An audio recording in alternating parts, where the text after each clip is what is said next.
Hi, I'm Freddy Brick of Muddy Waters Capital, and today on Zer0es, I'm really pleased that we have Joe Saluzzi from Themis Trading. Joe is an expert when it comes to microstructure. You've appeared before Congress, you've written books, you've appeared on 60 Minutes, and now you're here on the biggest stage of all, Zer0es. So thank you very much for coming in. My pleasure, Freddie. Great. Thanks for having me. I want to get right into the thick of it. Order flow's a mess. More on equity traders like me don't know why our orders aren't being executed the whole time. You've been doing this for 30 odd years now. How have things changed in the last 20, 30 years that get us from a system that some of us understood to multiple layers of complexity where, other than real experts in the subject matter, don't seem to know how anything works within the actual stock market? Yeah, and you know what's interesting? It really is the simplest process when we think about it. You want to buy, I want to sell, let's match, and we're done. Why should it have to be this complex maze that we go through, and we call it an old Rube Goldberg machine, where you're trying to create something and you have to go through the whole maze to lift the spoon up or something like that. It's a silly system that's been set up for years and years of lobbying, status quo, special interests, and so on, who have wanted their own benefit, and they've applied it to the market. So take a step back. It really, the biggest change to the stock market was probably early 2000s, when the exchanges went from a mutual organization into public corporations, or for-profit first, and then they went public. Then we changed from fractions into decimals. So that was the beginning of the change from the duopoly, which was NASDAQ and NYSE, and 80-90% of the flow was on the New York Stock Exchange in those listed stocks, and NASDAQ had a competing dealer market. Well, what happened was, once you changed the profit mechanism of the exchanges, things started to get in motion. And then a big rule happened in 2004. It was proposed, and it actually got implemented in 2007, and that was Reg NMS, or National Market System Regulation NMS. That changed everything. Overnight, the New York Stock Exchange went from 80% market share of those stocks that they had pretty much to 25%, because of these competing exchanges and competing alternative trading systems. At the time, it sounded like a great idea. Hey, why not? Who's against competition, right? Right. Competition is a great thing, and we all said, okay, let's just structure some rules around it. And that's where it kind of, just like any rule-making process, anytime you go through it, it's the sausage, right? And what goes in it and how it comes out is really complicated, and that's exactly what happened. So let's go back to decimalization, because you go from a system where you're buying at a half or a quarter, and that's a pretty fat spread, and I assume most people thought that was good for Wall Street and that decimalization was terrible for Wall Street. What really happened there? Was it good for the consumer? Was it better for Wall Street? Did liquidity increase? And did that start off this kind of evolution of market structure? Or actually was it a bit of a nothing burger? Yeah, I think the key word you said, it was liquidity. Liquidity, how much can you do at this level, right? How much without moving a name can you buy or sell here? Back in the days, and they would, now granted, I was working at a firm called Instinet back in the 90s, and we had a problem with the New York Stock Exchange and NASDAQ system. We had issues with it, and actually we came about as an alternative way of trading. Right, it was an off-market provider, effectively. Essentially, Instinet was one of the first electronic brokers, but there was liquidity on those exchanges. So if you went down to the floor of the exchange and you asked for a market, yeah, it was going to be relatively wide, but you could probably get 5,000 or 10,000 shares done at a specific level. Now, when you look at a spread, it might say a penny, it might say a nickel, it might say a little bit smaller, somewhere in between. How much can you actually get done without moving the market, right? And that's where all the machines start getting involved and all the noises. What happened was, to answer your question, was all of these price points, these new price points came in. We used to have quarters, and then we went to eighths, and then we went to sixteenths, and then we went to pennies. So 100 price points came in where everyone can change liquidity measures or displayed sizes, and the faster you got there, the better chance of you getting it. If you were too late, they would cancel on you. All sorts of things started happening because of these new points. And then electronics came in as well, but that's where the whole story of Flash Boys, if anyone's read Flash Boys, which I recommend if you haven't by now, but Michael Lewis talks about how the speed from one exchange to another would be advantageous for certain people. Bottom line was all these new price points, chopped everything up. All of that flow that used to be decent sized and liquid became algorithmic and small. The average trade size now is less than 100 shares, I believe it is at this point, which is ridiculous. Okay, I mean, odd lots we're talking now. That's because all of the algorithms are chopping things up, trying not to get noticed, trying to be average, right? They're trying to be VWAP, or they're trying to be whatever it might be. It's changed the way liquidity is done. And so when you were at Internet, effectively that was an off-market exchange for real buyers and sellers. So a bank might be on one side, a mutual fund might be on the other side, and everyone understood what was going on. How did the exchanges react to that? Because my assumption, and spoiler alert, I did read your book, they didn't love it so much. No, and Internet, the name actually means institutional network. It started out as just having institutions cross stock, but there was no liquidity. You couldn't get to institute. It was like ships crossing in the night. We eventually added brokers, and when the brokers came on, market makers, brokers, they loved Internet because essentially they were trading in between the spread. Now, this was a junior part of my career. I was just kind of learning how things went, but it was a love-hate relationship in Internet. The market makers would love it because they can trade in between the spread, but then you would send them a bill at the end of the month and they would scream at you, like, how dare you charge me for this? Okay, well, and the bosses would always say, oh, we'll come over and take the machines away. No, I didn't say that. That's okay, crazy now. So they loved it because they were trading. The exchanges, as you mentioned, hated it because this was now volume being taken off of the exchange by the institutional clients that they wanted to trade for. But why were the institutions going away from it? Because they were tired of getting, it wasn't happening for them there either. And they would rather trade in between and get themselves without that friction. And that's really what I'm trying to do that today still. We're still trying to reduce the amount of friction in between a trade, have natural buyers meet natural sellers without intermediaries jumping in between. It's a simple process, but it seems like it's almost impossible to do. Okay, and so the exchanges became for-profit businesses. Now, as short sellers, one thing we look at there and we see as a problem is you have a motivation to bring absolute shit onto market, and there appears to be a race to the bottom in terms of quality for listing of companies because that's how they get paid. Listing fees, trading commissions, which we'll go into in a minute. And so that in and of itself, where the exchange is supposed to have some sort of regulatory function and also be a business, appears to be a very obvious conflict. Something which you've studied in far more depth is actually how they've developed their business models, not necessarily to the advantage of all exchange participants.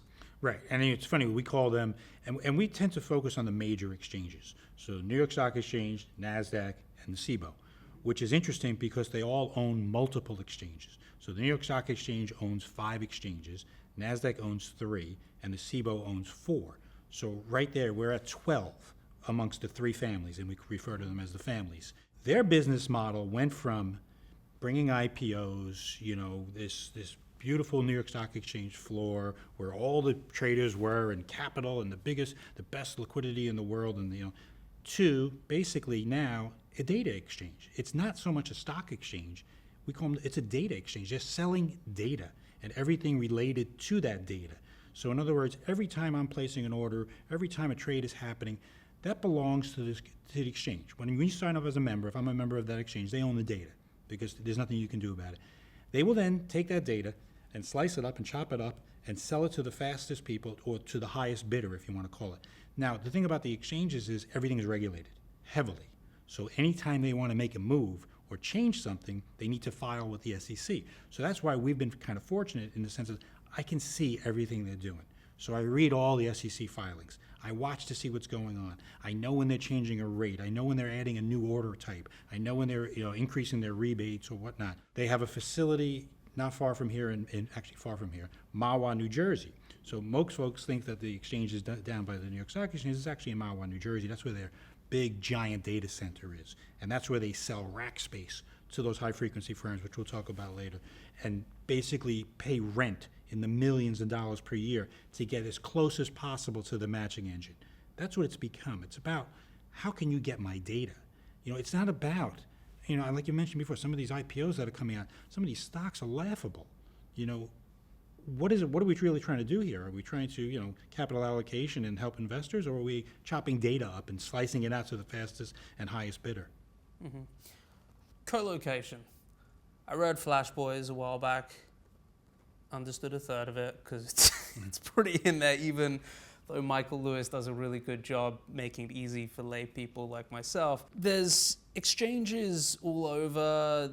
You want to be close to the exchange. Who's paying for that? Why does it matter? Is it really as unfair as it seems? Yeah, I would say, I mean, they're in different locations. It's almost triangulated where they're in Secaucus and Mahwah and Carteret, where they're located. So in Michael's book, he talks about how the speed, and Brad Katsuyama from RBC at the time, who created IEX, who identified a lot of these issues, if the signal went out to one exchange first, and it got there before it made it to the next exchange, the signal or the order, let's just say, someone can intercept that and say, oh, hey, someone's coming through looking to sweep the book or whatever, and go ahead and basically jump ahead of you and get to the other exchange faster if they were co-located at them. So in other words, instead of traveling, they already have their computers there. They're sending a set of instructions to the computers that already exist at these co-location facilities to make that trade as fast as possible. And then what's interesting is that it's not only if you're not in the facility, but if you're in the facility, you have to have a wire connecting you to the main exchange. Well, that wire makes a difference. How long it is, if one is longer or shorter than the other, that's data travels at the speed, right through the travels, right through the cables. So the New York Stock Exchange will say, don't worry about that. We made all the cables equidistant, no matter where you are in the building. Oh, thank you. Thank you very much. So all of the people who are paying you the millions of dollars, they're all good. Okay, well, what about the rest of us? So it has certainly become a class situation where if you're going to pay that much, you're going to get access to the data, and not only the speed, but the actual content of the data, which I think is even more important than the speed. So the actual time someone entered an order, the actual time of the revision, if it was canceled. So there's all sorts of stuff coming through these proprietary data feeds, which they sell. So they sell co-location space, they sell port feeds, they sell co-location, data feeds. They sell it all, right? And it's all regulated, by the way, of course. So data feeds, I mean, is your average PM sitting at Fidelity blind to this? Like, who's buying the data? What's being bought, and how much of an advantage is this for a high-frequency trading firm versus Joe Schmo placing an order through interactive brokers? Mm-hmm. Well, look at it as two different pieces. So if you're looking at I don't know, whatever retail broker you're using, and you see the inside quote, and it's going to say $10.01 bid, $10.03 offer. You're looking at the SIP, okay, the Security Information Processor, which is taking all of these exchanges and aggregating them into this top of book. There's a lag there. There's always going to be a lag. It's known as latency. Mm-hmm. So when what you're seeing is not necessarily what the folks who are buying the proprietary data feeds are seeing, because they're able to build a faster book just based on all that data that they're accessing through those co-location facilities. But not only can they get it faster, they're seeing more robust data. So they're seeing depth of book, which we all can see. We could all see top depth of book with each exchange, what's their best bid and offer, right? Mm-hmm. So not just that NBBO that you're going to see on your quote from your retail broker, but in addition to the depth of book, they're also seeing the orders that are being placed throughout the day on a non-aggregated basis. And this is, I think, is the most important part. When we talk about our friends over at IEX, which was Brad's exchange, IEX doesn't sell data. They don't send out order-by-order information. It's an aggregated system where it's by price level, which is what I've been advocating for years. I don't understand why, the exchange or the regulators wouldn't, say, yeah, we would just want that aggregated. Instead, the big three families will sell data, will sell the information on all of the orders. So let's just say, for instance, it's $10.01 bid, and I'm the bid, and it's offered at 10.03, and I'm sitting there, and I placed it 2 minutes ago, and now I say, I'm going to revise it to 10.02. If you were looking at a retail broker, you wouldn't know who did that. Right. But if you were reading the data and you can see that this order has an order was attached that changed and it's now 10.02, you know that there was a revision. Well, in and itself, it doesn't mean much if it's one time. But if you notice many times throughout the day, and the problem with today's trading is it's all algorithmic. It's all scheduled. So people are so afraid of exposing themselves to say, if I'm a buyer of 10,000 shares, the market's going to run, and it would. So they chop it up. And these algorithms come out there, some are dumber than others, okay? We like to think that our clients are using sophisticated algorithms, but some are scheduled, and they're a VWAP algo, or something which is volume weighted average price. You can start to see a pattern. And as patterns develop, if you're a pretty good computer, as some of these HFTs are, they can then take advantage of the patterns. Now, they'll say, well, there's all this information out there. There's 16 stock exchanges, there's ATSs, all non-dark pools and so on. It's not going to matter. It will matter. So the trick to it, and the reason why I'm still in business 20 years later, is you have to cloak yourself. You have to be really careful how you trade because somebody is always watching. Yeah, I haven't been in business for 20 years. I'm in business just because no one else wants to do what we do. But long may that continue. You touched on dark pools. How do dark pools play into this for institutional investors? We often get told as someone wants to bring us on as a client, and we've got this great dark pool. And don't worry, it's not one of these horrible dark pools that you heard about somewhere. It's funny, no one has one of these horrible dark pools that we hear about in the Flash Boys book. They're all the nice dark pools for us to come and play in. How do they interact? Are HFTs in there? Are they, my understanding is they were originally designed kind of similar to Internet's intention for real buyers and sellers. So what part of the market volume is taking place in dark pools, and how are people being fleeced in dark pools? Dark pools was probably the worst things the industry ever named it. Somebody, I still don't know who named it a dark pool, but the industry, if they had to get a redo, they would not call it a dark pool. They would call it the fun place for all investors to hang out with. It's a lit pool. Actually, there was something years ago, Credit Suisse called it a lit pool. They were trying something different, but that didn't work out. But nothing Credit Suisse has done in the last at least 10 years has worked out. Don't worry. That's the bottom, least expensive mistakes you guys have made. So let's take a look at dark pool. It's essentially, a dark pool is an off-exchange trading venue. In other words, all those exchanges that we talked about before, they represent around 55% of the volume that you see throughout the day, including opening and closing auctions. The other 40 to 45, let's just call it 45, say 55, 45, which is about an average. Those are done on these non-exchange centers, non-exchange market centers.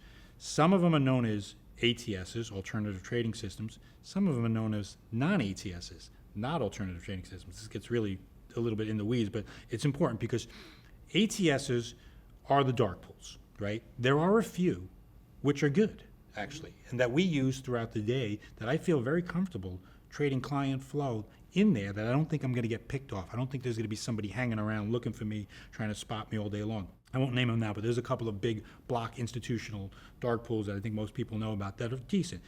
There are other dark pools that are, more algorithmic oriented, where some people are just going to send their flow because they don't want to go to the exchange, they don't want to pay the access fees or whatever it might be. This will go out throughout the day. I mean, you're going to see trades go on what they call a TRF, which is the non-exchange venue. So we can see the dark pool trades happening. So I know when they happen, I just don't know where they're happening. Okay. So I can see if 5,000 shares trades and it's not with an indicator of N or P or Z or one of the exchange codes, I know it's done on a dark pool, I just don't know which one it's on. That's a good trade if you see 5,000 shares. Unfortunately, most dark pools, the average trade size is still around 100 or 150 shares. So what value are you chopping up still? It's not doing anything for me. Why not just expose some of that flow back to the lit book? That's a different question. Let's go back to the non-ATSs. Those are the market makers. That's what's been in the news a lot lately. Those are the payment for order flow market makers who are buying flow from the retail brokers, and they print them themselves. They put them to the tape themselves, and they consider that a non-ATS print. It is non-accessible because it's not on the exchange, but it's trading off exchange. So that part of those trades represent part of that 45%. In itself, you start to see all this fragmentation, right? There's the lit exchanges. Within the lit exchanges, there's hidden venues, by the way. They have their own hidden stuff in the exchanges. So there's actually a dark pool within a stock exchange. Okay, so they call it gray. It's the gray market. So there's that. There's the ATSs. There's the good ATSs, the not so good ATSs, and then there's the non-ATSs.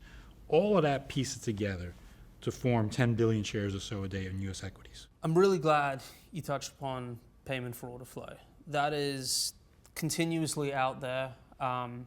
My assumption is, as much as Ken Griffin always looks really nice when he's in pictures, smiling and buying real estate and art, he probably hasn't set up his entire market-making business for the benefit of just entirely society. I'm sure that was partially the intention, but it also helps that it makes billions of dollars a year. There are actually other players that do significant volumes who, for whatever reason, don't get the attention that Citadel gets. Is it innately bad? Because the bull case for it is, well, it improves liquidity and, retail investors aren't paying $8 to execute a share. Now, I think there's a bunch of gamification issues, but taking aside Robinhood, GameStop, all these things, the current way that payment order flow is worked, is that innately bad and predatory? And could there be adjustments that would make it less bad and predatory? It's the biggest argument on Wall Street. It's been talked about forever. And my opinion is anytime you're paying for flow, whether it's through stock exchange rebates or off exchange centers, that is distorting the order routing process. Okay, it's simple. It's going to a venue where it's not being shown to other venues. The price discovery process starts to weaken when we're basically doing a little side market. So I don't think it's good. Okay, the basic question is, why would a market maker pay to provide a service? They are paying the broker and providing a service. I think it's usually the other way around. Right. If I'm providing a service, I would like payment, please. It's not that way. So that's the first question. Market makers have tons of answers, and they're very good at explaining their position. Very good, okay, very polished. But I would argue that when a retail order goes to a market maker, the reason why they want to pay for that is not only do they want to look at dumb flow, quote unquote, but they know it's not my flow or your flow. Mm-hmm. That's the biggest thing. If you're a market maker, you don't want to get run over by an institutional investor.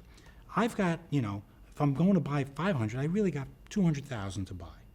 If he sells 500 shares or 1,000 shares to me, and then I come barreling through again, guess what? He's going to lose money. Why would he want to do that? But if he knows that it's Aunt Betty in Kansas City coming through with 200 shares, that's a whole different story. I'd gladly sell you that because I know, first of all, you're probably going to be wrong.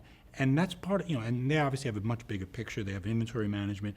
I mean, these guys are very sophisticated and they're very good at what they do. But they are taking that 200 shares and they're taking it off market. And I would say, wouldn't it make more sense if you or me can also get a chance to sell 200 shares to Aunt Betty at maybe even a better price? Because they will say that they're going to price improve. Maybe I can even do better. I don't have a chance right now to interact with that 200 shares because it's being siphoned off because the retail brokers of the world are getting paid hundreds of millions of dollars a year. Okay, hundreds of millions of dollars to send that flow to the market makers because that's how they offer zero commissions, right? That's the whole retail model.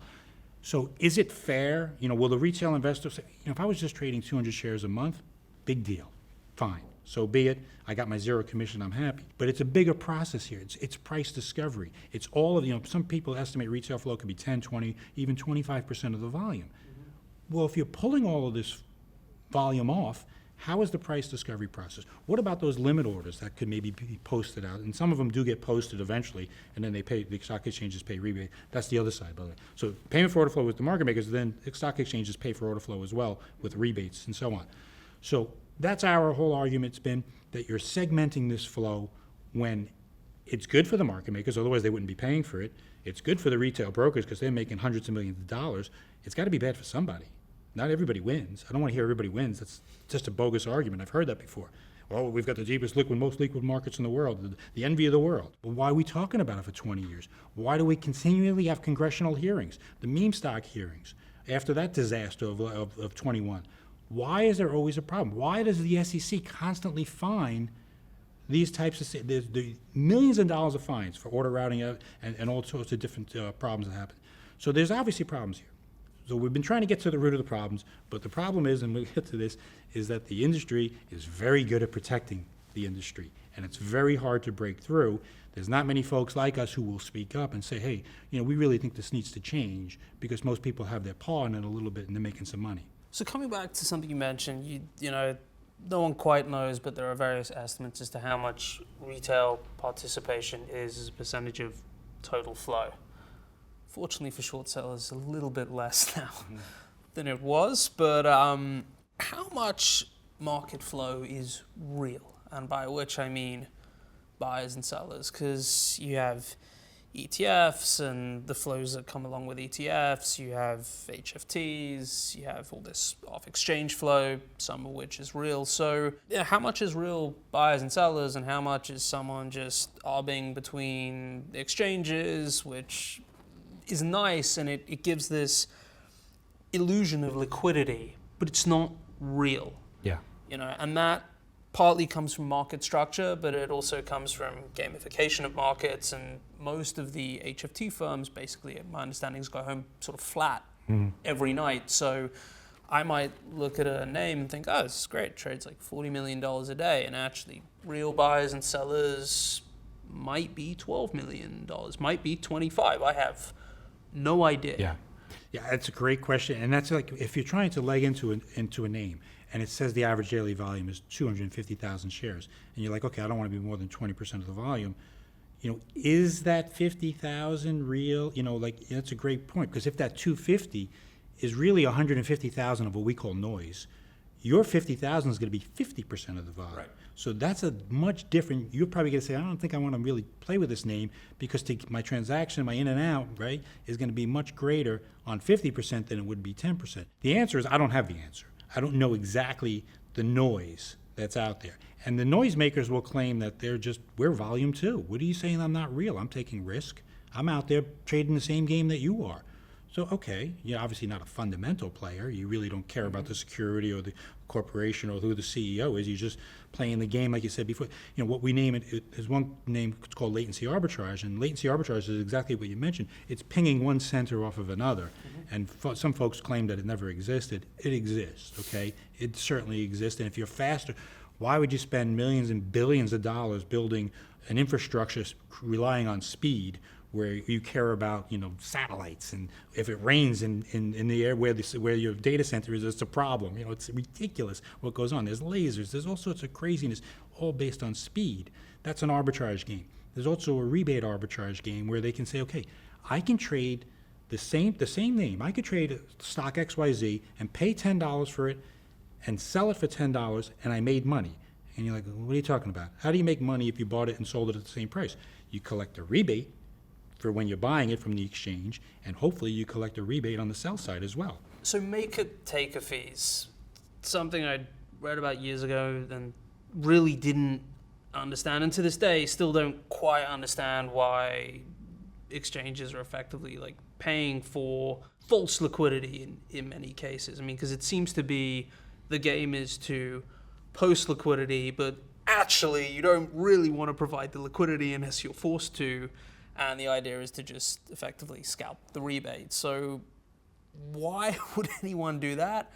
Why do the exchanges pay for that? And are people making real money? Because it sounds like they are. Yeah, I think it goes back to data again. Why do exchanges, they want, and again, these are the major exchanges, and I always like to differentiate because they are, in my mind, the culprits, okay? They're the ones who help set this model up. New York Stock Exchange, NASDAQ, CBOE, and they are the ones who continuously put in special order types and special rebates to keep this game going, right? It's constant. It's a constant, constant change. They're always doing something. But why are they doing it? They want more market share.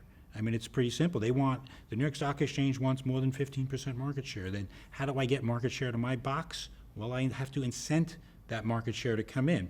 One was to put in these rebates, and the SEC capped the access fee, which is the amount that they can charge if I take them, at 30 mils, but they never capped the rebates. So actually, some rebates are actually higher than 30 mils, so almost 0.3 of a penny. So if you're trading a penny spread stock, and you get 0.3 of a penny to purchase it and 0.3 to sell it, but you did pretty good. You made 0.6 of a penny, and if you did that a million times a day, you made money for doing for not adding value. There's that noise that we were talking about. That did they care what the stock did? No, they could care less what the stock does, right? So the exchanges will do that. In addition to those rebates, they have ordered over the years. They've come up with these special order types. There was one years ago called Hide Not Slide, which got some people in trouble. It was created by the Edge Exchange, which is now owned by CBOE, basically allowing people to sniff out other order flow. So they're creating order types to sniff out other order types so that when there's something out there hidden that we were talking about before. Anything to keep their highest volume customers happy, Who are the highest volume customers? Well, we know who they are. They're the biggest players out there, they're the biggest HFTs and so on. And if one of those, and we have a theory, if one of those folks were to come to an exchange and say, hey, can you add this order type for me? I would really like, and I could probably do a lot of business if you did. Probably they'll try to put that through. Or if they said, hey, can you do me a favor? You know, right now I'm getting rebates of 3/10 of a mil, 3/10 of a penny. If I did more money, can you create a special tier for me that gave me 32 mil rebate if I reached into this tier? And this is what they do. So there's all these types of, you know, partnerships, if you want to call it, amongst these guys. We've referred to those major exchanges as the arms dealers. In a war, okay, where the guys who are fighting it are the HFTs, right? They need those weapons. Right. They need what the exchanges supply, or they can't do their In your book, you characterize it as the Nick Cage character Yeah. in Lord of Yeah. War. Yeah, exactly. Yeah. And that's their role, right? They will provide. And I don't know if that country's doing the right thing or not. I don't know if that country's scalping and arbitraging other investors. But you know what? As long as that country's willing to pay for this fancy new weapon I just built, by the way, I'm a for-profit public corporation. Right. I owe it to the shareholder now, don't I? Isn't that a conflict of interest where a stock exchange is now owing it to the shareholder to increase wealth, which is the number one priority, right? Right. Shouldn't they be more utility-like, you know, in a sense? Going back to IEX, because I always like to mention, they did things differently. And they're a stock exchange right now, which is 2 to 3% market share a day, and I'm doing 30, 40, 50% of my volume sometimes during the day on IEX because I feel more comfortable. They put through something called a speed bump, which would slow down that Right. latency problem that we talked about. They don't give out these order-by-order data feeds. They don't have special order types. All the bad things that the major stock exchanges do, they don't. So guess what? I feel very comfortable trading there, and my clients feel comfortable trading there, and it's a good thing. It's working out great. I always kid around and say, why isn't everybody else doing So this? that was going to be my question, because we actually met with Brad Katsuyama, and we do use IEX, not for everything, but you know, for some amount of our trading. Why isn't every single large mutual fund on the planet using them? Because it would seem to be a no-brainer. I think they try. I think people try. Here's a lot of problems that we find is that certain folks have benchmarks or they want to be a certain percentage of volume throughout the day. Sometimes when you go on IEX, there's nothing going on, right? And we call it, it's like a fishing net. So here I am, I'm in my fishing boat, and I'm going out looking for a catch today, and I throw out my big net. Sometimes there's nothing in there when I just, but you know what? As long as my clients trust me, I'll be patient, and I'll wait. And here I am, I'm just trolling along, going with my boat, and sooner or later I'm gonna catch a fish. And then somebody else is gonna come along. And once I grab them, once I got it going, then they come to me. Now it's a whole different story, but our strategy is different in that I can be patient and wait. Now, if that's not working, I've spent 10 minutes, I haven't caught a fish yet or whatever, and volume's trading, and 100,000 already printed, and I'm still doing nothing, well, we got a problem, right? So then maybe you want to sniff around. And while I'm waiting with my net, I'm looking at everything else. I'm looking to see what everything is going. I'm a manual trader in a world with all algorithms, right? So think about it. My scale is obviously limited in what I can do, but I'm watching the tape, I'm reading the markets, I'm watching my indices, I'm doing everything that a regular trader does, but I'm also using my intelligence and market structure as to how to place the orders, where to place the orders, how often should I be there. Randomize. This is the simplest thing in the world. Randomize your order flow. Don't get caught in a schedule. When you get caught in a schedule, you will be spotted and it'll be worse. So to answer your question, I don't know why. I wish they would do more there, because the more people put on there, the more it would be better for me, because I can catch more fish. But as of right now, there's a lot. In the beginning, and Brad will tell you this, and Ronan will tell you that they had a hard time breaking through because people didn't want to change the model. Right. And they fought hard, really hard, and just to bust through and do what they've been doing. And I give them all the credit in the world for doing that. Cool. Well, Joe, it's been great having you on. I'd really look forward to having you back on to talk a little bit more in depth about some of the stuff you've been looking at recently with respect to rule changes and HFTs. And for those of you watching, Joe's going to be back for part 2, where we'll be getting right into the weeds of how you should be trading today to make sure you're not getting whacked by HFTs. So thank you very much. Great. Thanks, Freddie.